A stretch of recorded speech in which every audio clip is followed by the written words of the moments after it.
enough time for Lenny to come in. So I'm going to share my screen. I just wanted to show you what I saw last night. And this is a talk from the Rebbe exactly 32 years ago, almost to the day, on the Parshas Balak. And I just thought it was a phenomenal thing. As we're learning the topic of the Beis HaMikdash, the Holy Temple in Jerusalem, it is very apropos that we're doing so in these 3 weeks, which are traditionally the mourning period of the Beis HaMikdash, destruction of the temple. And the reason is because in these 3 weeks was the slow destruction of Jerusalem and the temple back in biblical times, and then also in the Roman times. They both temples. We had 2 temples in our history, which were both destroyed in this era, and so it's traditionally a mourning period. So it is very appropriate that we learn about the Beis HaMikdash during this period. But I want you to pay attention to the Rebbe's words over here. I'm just going to read it in the Hebrew, and I'm going to translate it because this is a phenomenal thing.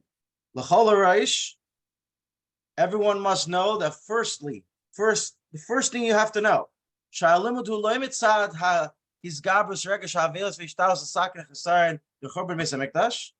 the reason why we're learning about the Beis HaMikdash is not because we're mourning what was destroyed in the past and we want to fix what we don't have, because we don't have the Holy Temple in Jerusalem, which means that essentially large swaths of Jewish practice is unavailable to us. It's not because we're mourning. Ella mitzad ha'kosav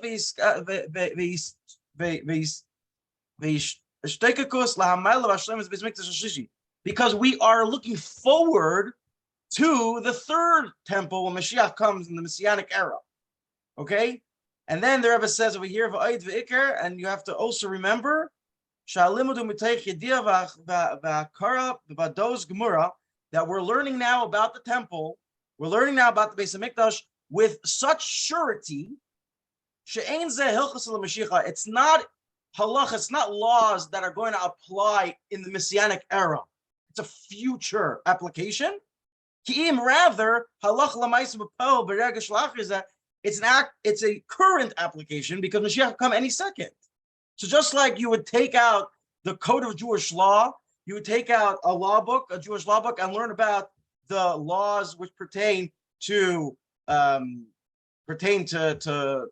washing your hands in the morning, pertain to Shabbos, pertain to tefillin, pertain to lighting candle Shabbos, pertain to business, right? Jewish law talks about all areas of life. You're learning it as a current application. You're learning about Shabbos. Shabbos is in a few days, so you could actually apply what you're learning about in Shabbos. Same thing here. Mashiach will come any second. So what we're learning now could actually apply any second. And that's how we have to understand it. Now, in terms of, before we get down to the actual Talmud, I actually have here a very cool video that I found, which is a 3-minute video, which I'm going to play. And I feel that it is very worth it, before we get into the Talmud text about the Holy Temple, to get the imagery in our mind of what the temple looked like. So this is a trailer to a 45-minute video, which was created by some guy who actually digitally constructed the temple from the Jewish sources. And this is like a tour, a 3-minute tour through the temple. What you're going to see, you're not going to understand. If you haven't seen this before, you're not going to understand, but at least you get a visual of what we're talking about. We talk about the Jewish temple in Jerusalem. This is what it looked like. At least the 2nd temple. The 1st temple looked a little bit different, but it's basically the same idea. And then when we learn over the next 2 weeks, the different elements in the Talmud pertaining to the temple, you could actually visualize it. I also have maps here, bird's eye view maps, which will be very helpful. But let's first take a tour, 3 minutes, sit back, relax, and watch the tour of the temple in Jerusalem. Here we go.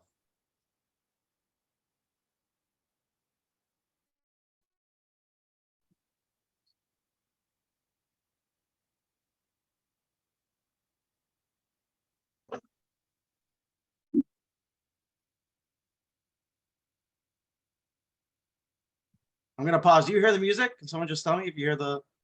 No. You don't hear it? No. Okay, let me just redo this. Share sound, optimize video clip. Okay, Here we go. Let's start again. Yes.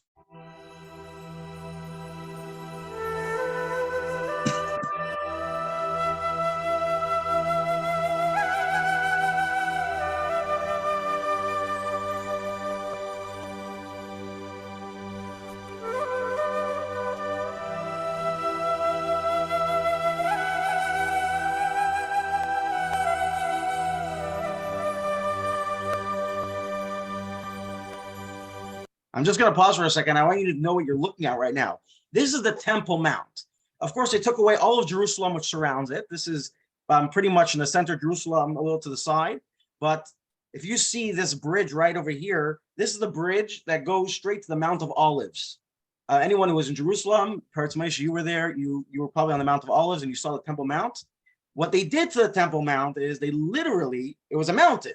What they did was they literally put walls around it, and they filled it up so that it would be a platform. This is called the Temple Mount, known as Har Habayis, which is much bigger than the actual temple itself, as you see in the center, the structure. So what you're looking at is the Temple Mount from a bird's eye view. This is from the east end, from the east.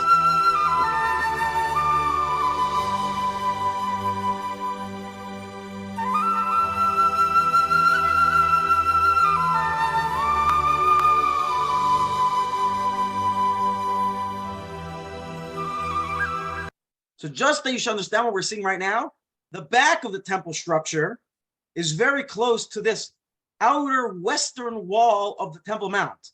Western wall sounds familiar? That's the western wall that we have today. When you go to Jerusalem today and you go to the Wailing Wall, the western wall, which wall is that?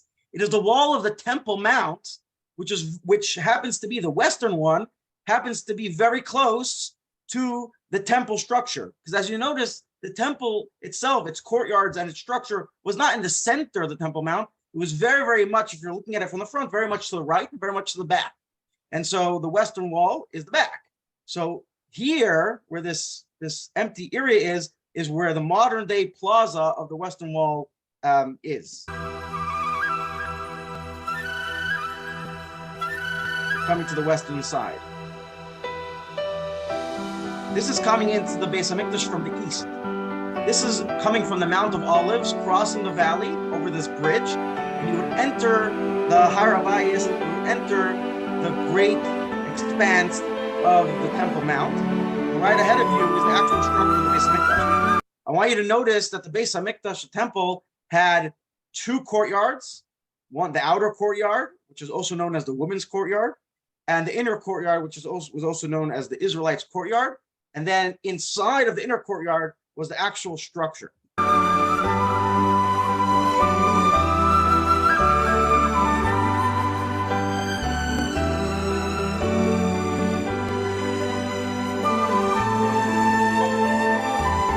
This is from the north side. If you're looking at the Temple Mount, you're standing on Mount of Olives in the east. So to the right is the north side, and you notice three gates, and each one of them, they look like just gates, but in reality, they were enormous chambers, right? They're like buildings in their own right. We're talking about the actual structure of the temple was about 150 feet high, like a tower, literal skyscraper. The walls of the temple were about 60 feet high. So these chambers were massive chambers. They were gates to enter the temple, but you entered into a chamber first.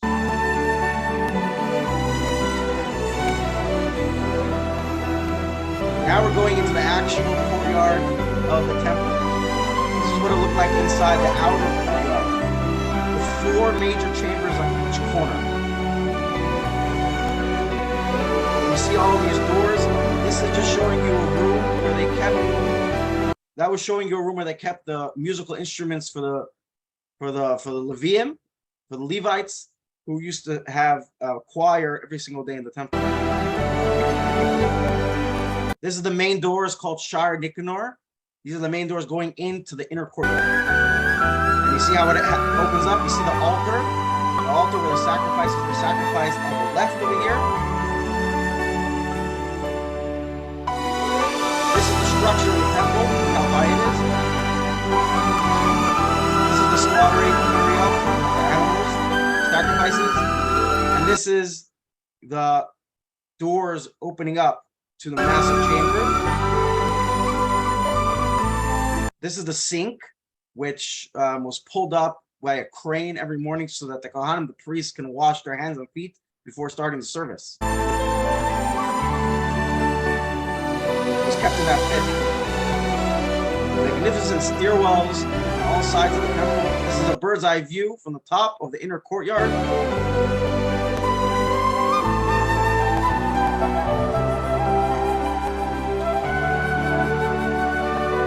And this is called the ulam. This is called the antechamber to the structure itself. Was a big open lobby. Just to understand that this is not accessible to the multitudes of Jews or anybody. This is solely this area right here. The actual structure of the temple was only for the priests, the Kohanim, to go in to do the service of the temple, which we will discuss in this Talmud class over the next 2 weeks. And just that you should also understand that this was not like a everyday, you could go in at any moment they want. It was specifically for the service. What does a service mean? That's what we'll explain in the Talmud class. Because right now, Kohanim, they get the first Aliyah in Shul. They do Birkas Kohanim. They do the Duchening on Yom Tov. They bless the congregation. That's basically what it boils down to. But back in temple times, the Kohanim, it was a whole experience. It was a complete service from A to Z with 1,000 different things happening, with many different Kohanim, hundreds of Kohanim at a time, had to be taking part in the different aspects of the service, something which is very foreign to us, which we'll discover when we learn the tractate.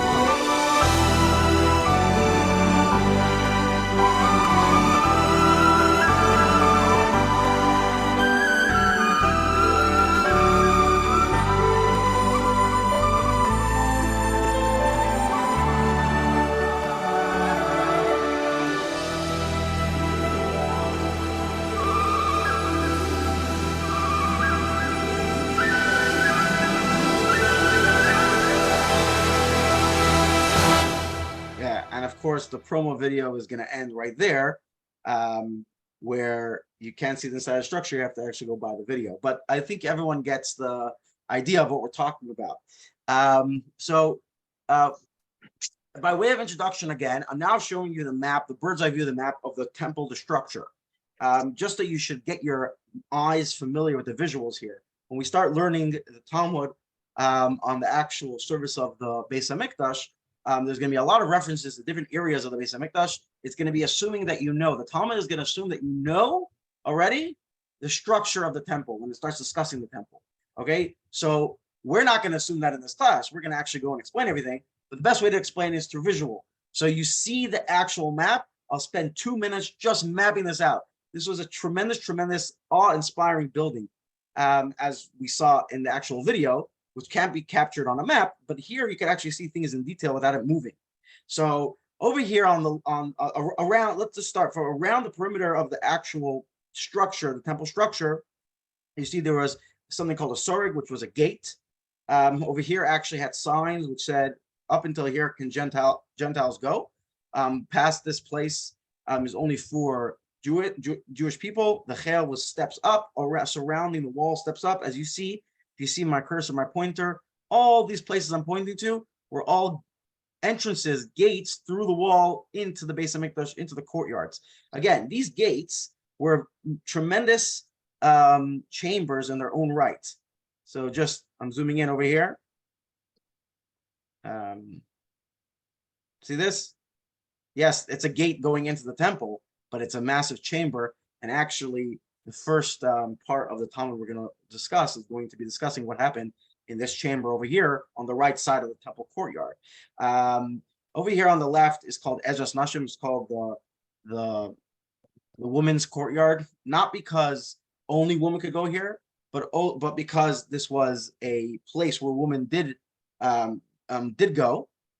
And so it was called Ezras Nashim after them. It wasn't exclusively them, but also them. Over here is Ezras Kohanim. This was only for the Kohanim.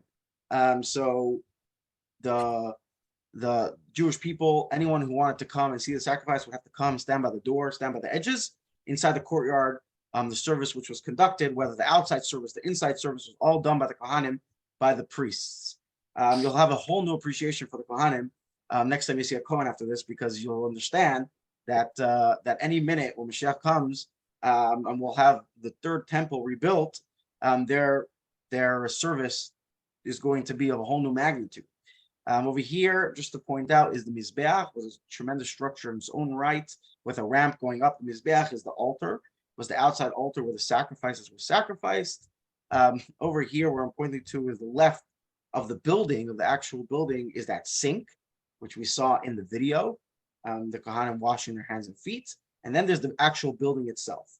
Inside the building was a smaller altar for the incense, for the spices. Outside was for animals. And then you also have the menorah. Why do we like the menorah? Hanukkah? Because it's a commemoration of menorah in the temple. The menorah in the temple was not only lit on Hanukkah. There was no such thing as Hanukkah in the temple times. I mean, only at the second half of the second temple times. But the menorah was lit every single day. And it was lit inside this building, famous golden menorah. And then the inner chamber, over here where I'm pointing to, is actually the Kodesh HaKadoshim, the Holy of Holies, the place where the two tablets resided in a golden box called the Aron, called the Ark. And this Ark remained in this room in solitude. This room was inaccessible to anybody, anytime. There's only one person, one time, and one day of the year, one moment was allowed to enter, and that was on Yom Kippur. The Kohen Gadol, the high priest, the leader of the priests, went into this chamber to do a very holy sacrifice, which we talk about and read about during the Yom Kippur service. Otherwise, it was inaccessible. The actual two tablets from Moses was in an ark, in a golden ark, sitting in this room. And this room over here was actually the pinnacle of the mountain. So if you remember, I told you that they filled up the mountain, they filled up all around the mountain to make a plaza. The tip of the mountain was left bare. That small rock at the tip of the mountain was left bare, and the Aron, the ark, was placed on top of it, and that ends up being in this room over here. So now that you have a bird's eye view, I'm going to stop my share, and let's give you a little bit of an introduction to Maseches Tamid, to the tractate of Tamid. Before we continue, anyone have questions or didn't understand what's going on over here? We can do that now. Come on, anybody? No one. Okay. I hope you're with me. I hope everyone had coffee this morning, because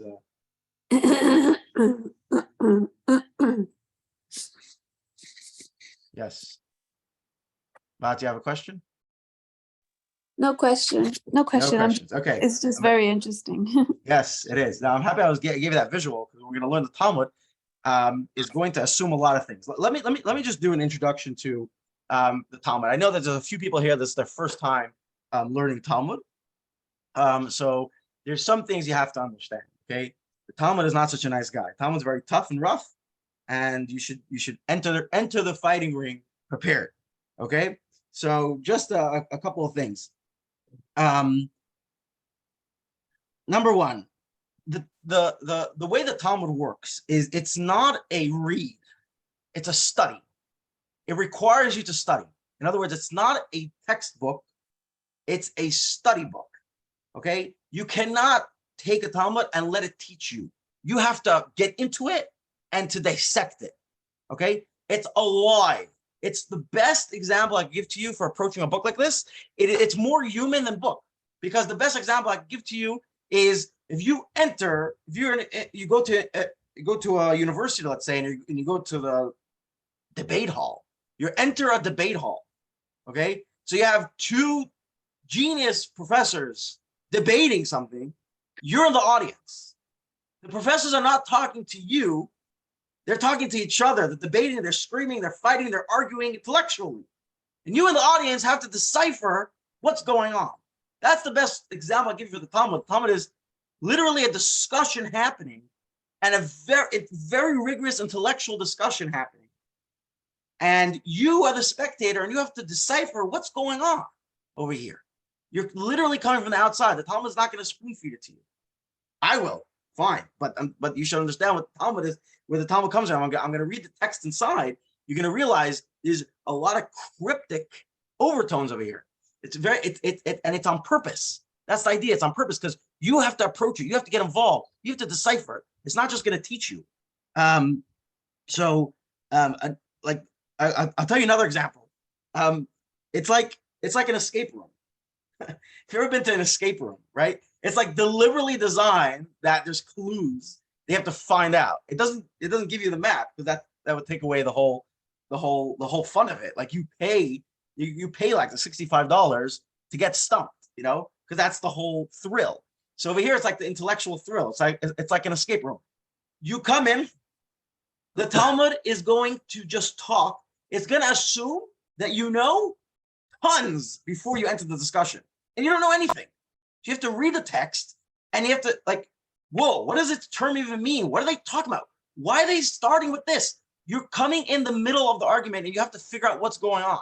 That's the way the Talmud works. It assumes a lot of knowledge already. It assumes you know a lot. Like, for example, when we're starting the Tamid, we start Tamid, which is about the service in the temple. It assumes you know the structure of the temple. It assumes you know everything. It just assumes that you know tons of knowledge before you got here. Now, what like an escape room, you start putting pieces together. So I'm going to give you a lot of background because I've learned this before. I've done the work, and this is very much a beginner's class. But the way the Talmud text is structured is there's just a lot of clues. So you go through it and you pick up a lot of clues, and then you go back to the beginning and you start understanding it again. And that's why review in Talmud, when you're in yeshiva, you spend most of the time reviewing, because reviewing is where the real learning is. You start learning in the beginning, you just understand phrases. You just pick up the phrases, you keep bits of information. To get a cohesive argument from the beginning requires that you go and review from the beginning, because you're putting clues all together. It's very much like the escape room. When you're 15 minutes in, you go back to the beginning. Okay, what did we see? Let's go see the room again. Let's go put our clues together, and maybe we could crack open. We could go on to the next step. So that's very, very much how the Talmud is structured, and therefore don't be surprised if it's just going to start in the middle of a story, start in the middle of an argument. It's meant to be that way. It's meant for you to challenge you, intellectually challenge you, because the Talmud is not meant to be read. It's meant to be studied, meant to be learned, it's meant to put yourself in it. If it would just be a reading book, if it would just be a textbook, you would read it, you would say, great, thank you very much. You gave me the knowledge, walk away. It's not about knowledge. It's not about the knowledge. Knowledge is 5% of it. It's about the learning. It's about getting involved. It's about deciphering. It's about arguing. It's about putting yourself into it. It's about the intellectual rigorously, the investment the involvement a person has to put into it. That's why the rabbis structure the Talmud this way, because I cannot give you Torah. I cannot give you all of this information straight.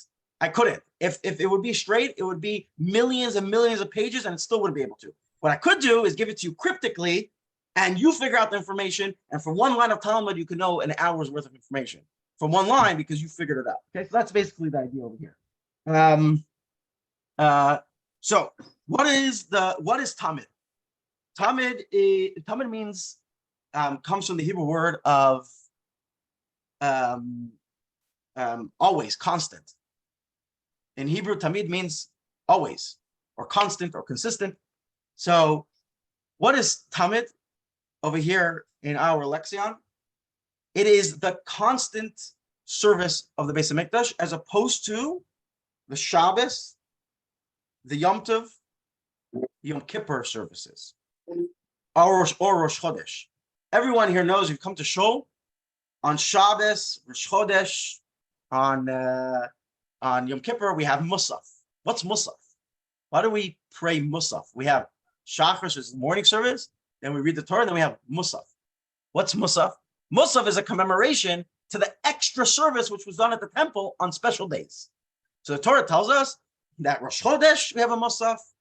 On Yom Tov, we have a Musaf. Yom Kippur, Rosh Hashanah, we have a Musaf. And therefore, when we pray in Shul, we daven Musaf.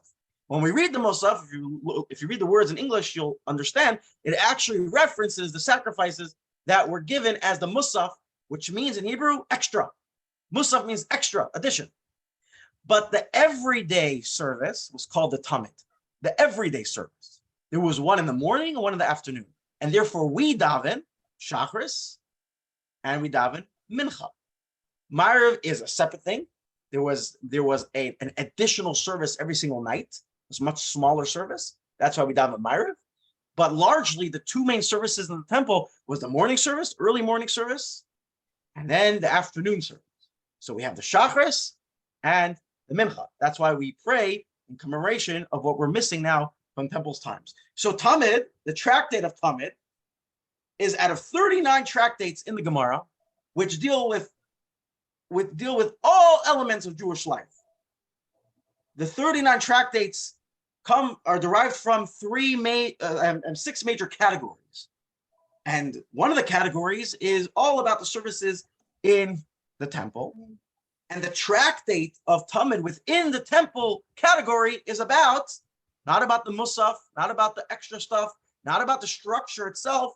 It's about the daily service of the Beis HaMikdash. And I'm going to tell you, when we go through this tractate, which is the shortest tractate in the entire Talmud, just for context sake, the Talmud, a regular tractate in Talmud, is roughly between 90 to 120 folios, which means double pages. I'm going to just show you, try to share my screen here. I'll show you what a Talmudic page looks like. Give me a second.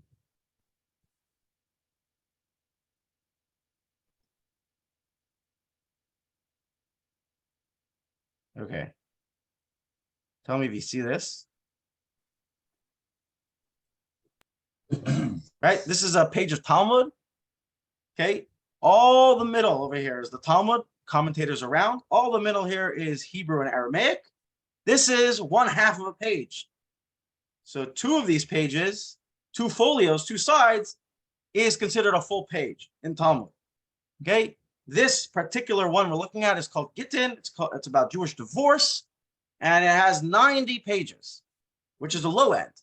So on average, a tractate in Talmud, there's 39 of them, 39 Gemaras, is about between 90, 100, 110, around that area of pages.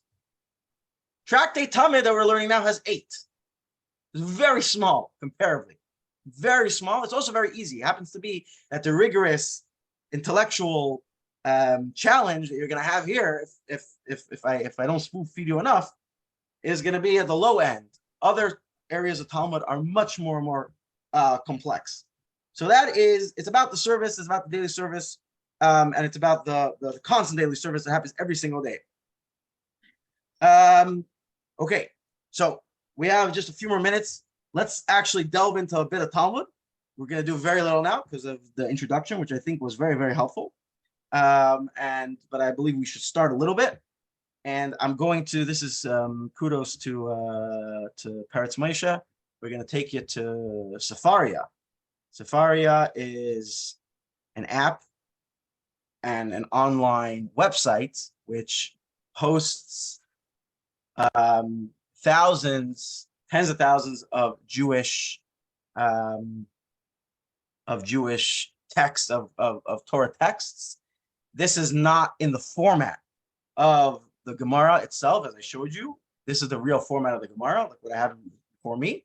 But I'm going to be using this because it has the English translation, and we'll be going through it. Just one other comment of introduction before we start learning. One comment of introduction is that the Gemara, the Talmud, is actually comprised of 2 components. Okay, this is a very important piece of information to understand. And this is Yanko Lipa. You can help me over here. If you went to Rabbi Goodman's class about the Jewish library, Yanko Lipa, there's the Mishna and the Gemara, right? Right. The Mishna and the Gemara. 2 different books. 2 different books put into one to make the Talmud. The Mishnah is the Mishnaic text that was written by Rabbi Yehuda Hanasi, compiled by Rabbi Yehuda Hanasi, which was right after the destruction of the Second Temple, I believe in the 1st century, around then. And it codifies all of Jewish law in code, in Hebrew code. Very, very cryptic, extremely cryptic. So Rabbi Yehuda Hanasi says everything's in here, but it's very, very cryptic. The reason why it was cryptic is because it was written for a certain purpose. The purpose is that the entire Torah, except for the 5 books of Moses, was given to Moshe as an oral law. Was given to Moshe orally to transmit orally. Was never written down.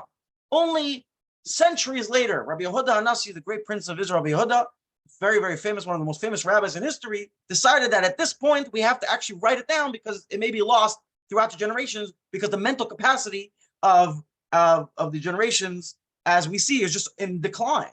So to retain all this tremendous amount of knowledge and depth in one's brain and transmit it from teacher to student, is becoming too risky.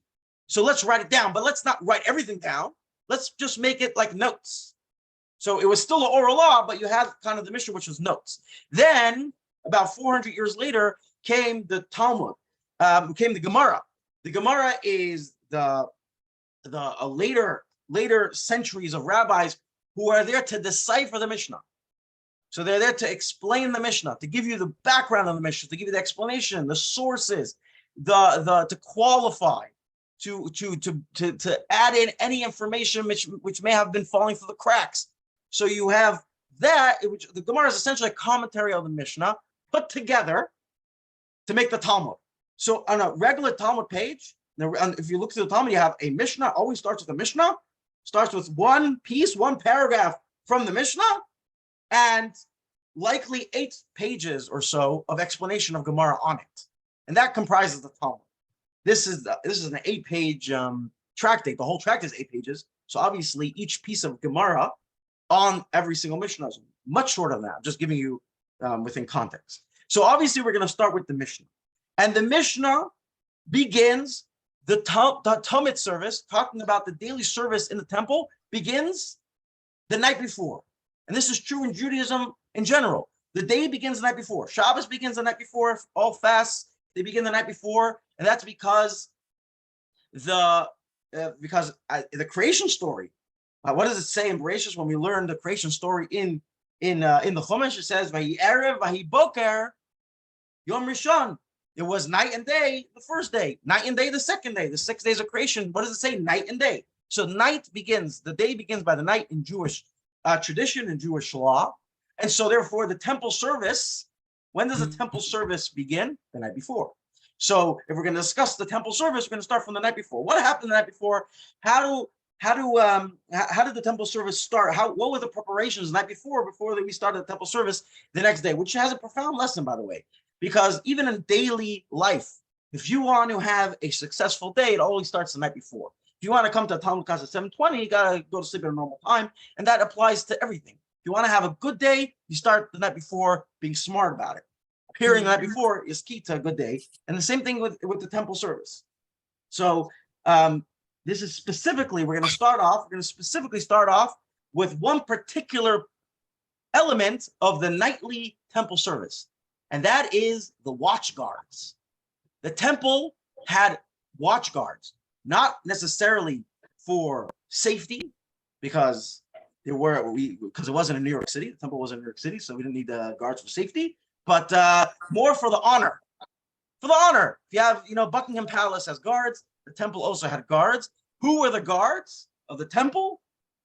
The guards of the temple were mostly made up of the Levites, the Leviim, and also some Kahanim, also some of the priests. So here is the one area in the temple where the Kahanim and the Leviim actually were part of the same battalion, part of the same guardsmanship, part of the same element. Usually the priests did the most of the service. The Leviim, the Levites, were the choir. They were in charge of the music, and in the desert, they were also in charge of, when it came to the tabernacle, a much less permanent structure, they were in charge of building and taking apart the actual temple. But once the Beis HaMikdash was built, which is the actual structure in Jerusalem, the Levites, their main service was they were the instruments, the singers. During the service, there were songs, there was Tehillim being sung. Those are the Levites. The other secondary position that the Levites had in the temple was the guardsmen. They were the guards, but they did it together with the Kahanim. So says the Mishnah. Misnisim says the Mishnah. There are 3 places in the temple where the Kahanim were the guards. Only 3 places. The Leviim had 21 places. The Kahanim had 3 places. Where are these 3 places? Where did they stand guard in the temple? The Beis HaMikdash in the temple, Beis Haftinas, Beis Hanitzot, or Beis HaMikdash. 3 chambers were allocated for the priests to be the ones who were guarding. Okay? Which are those? One is called Beis Haftinas, which was named after a man named Haftinas. The other 2 places, and this was the the other two places, which on the north side, on the right side, of the temple, was called the Chamber of the Spark, where over there you had a fire that was perpetual, a pilot light, which was used in the temple for the mizbeach, for the altar. You had a chamber with a fire in it to keep it safe, and also the Chamber of the Hearth, which is where the Kohanim, this was like the barracks, where the Kohanim would sleep, and their like personal chambers in the temple, which also had a fire over there to keep the Kohanim warm. Both in Beis Haftinas, which was the first one, and Beis Hanitzas, the second one, they were a chamber within the temple, which had a second story. And the Kohanim were on the second story, standing on this, they're guarding from the second story. Beis HaMikdash was a very tall structure, as we're going to learn, which did not have a second story, just had a very high ceiling. Okay. Let's now delve, says the Mishnah, Beis HaMikdash. Beis HaMikdash, which we said was the barracks for the Kohanim. How was it structured? Kippah. It had a dome-shaped roof. Ubayas Gadahaya, and it was a tremendous chamber, a very big chamber. Mukaf Ravdim Shel Even, which had sticking out of its walls, had rows of stone protruding from the walls, which served as benches or sleeping areas for the Kohanim. Ziknei Beis Av Yeshenim Sham, the elder Kohanim would sleep there, and they would sleep on top of the keys to the actual Beis HaMikdash. So they had the keys with them, and they would sleep with it in the barrack. Just to show you on the map what we're talking about, this right here is the Beis HaMikdash, to the right of the structure, over here. Another map, over here. You see where I'm pointing to? This was it was an entrance to the courtyard, but it was a massive, massive structure in its own right, and it had a dome-shaped kippah. Literally, that's where the word kippah comes from, dome-shaped ceiling on top. Okay, so we'll pause over here because it's already 8 o'clock. But just to wrap up what we're what we're saying over here, just to give a bit of context, because you see over here, it's assuming everything's assumptions here. We're assuming you know what Beis HaMikdash is. We're assuming you know what the structure of the Beis HaMikdash looks like. We're going straight into where they started guarding, right? So as much context as I could give you, I could give you context. So basically, just I showed you on the map where it is, but a little bit of context of the Kohanim themselves. The Kohanim had rotations. They had 24-week rotations. Every 24 weeks, you were called up to serve in the Beis HaMikdash for 1 week. That was basically how it worked, except for Tishrei, Yom Kippur, Rosh Hashanah, the high holidays, and Pesach. Both of those times, all Kohanim were called up, no matter where they lived. So the Kohanim lived in various different, there were 42 cities around Israel, ancient Israel, where the Kohanim lived. And you lived your life, and you were a Kohen, and you also did because Kohanim, you also acted like a Kohen in daily life. But in terms of service in the temple, you had a 24-week shift. Every 24 weeks, your shift was called up. You went up the week before, you went up to the temple, you got yourself settled, you spent a week there in the service, you went home. 24 weeks later, you had your chance, and that's how it rolled. These groups were actually grouped according to family. So usually it was grandfathers, fathers, sons. Because Kohanim, it's a family thing. It's a father to son. So these groups were structured around families. You went up with your cousins, your second cousins. You had your families, and that's how you spent a week together, like a beautiful week together in the Beis HaMikdash, in the barracks over here. This is where you spent. This is where you slept. This is where you spent your time, and you did the service day in, day out, and you had the most phenomenal week of spiritual experience as a Kohen. We learned some Kohanim could easily get disqualified from the service if they became impure. So not necessarily were you able to fulfill your week. Sometimes Kohanim would go all the way to Jerusalem and miss their entire week because they were not ritually pure. Well, we'll learn all about that, but that gives you a little bit of context of these Kohanim in the barracks, where they would sleep. They would sleep in the temple in this chamber over here called the Beis HaMikdash. Okay, we're going to pause now. And we did a lot of introduction, but in the coming days, we'll cover a lot more ground of the Talmud. Fascinating discussions, fascinating insight, fascinating information.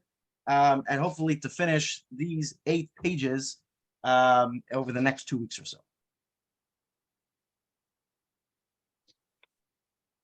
All right. Anyone have a question before we sign off? Now's the time. Thank you. It was great. That's what I have to say. Appreciate it. Yes, thank you, Rabbi. It was great. Sure. Thank you very much for coming. Same link tomorrow, same time, 7:20. Everyone have a wonderful, wonderful day. Have a good day. Yom Tov.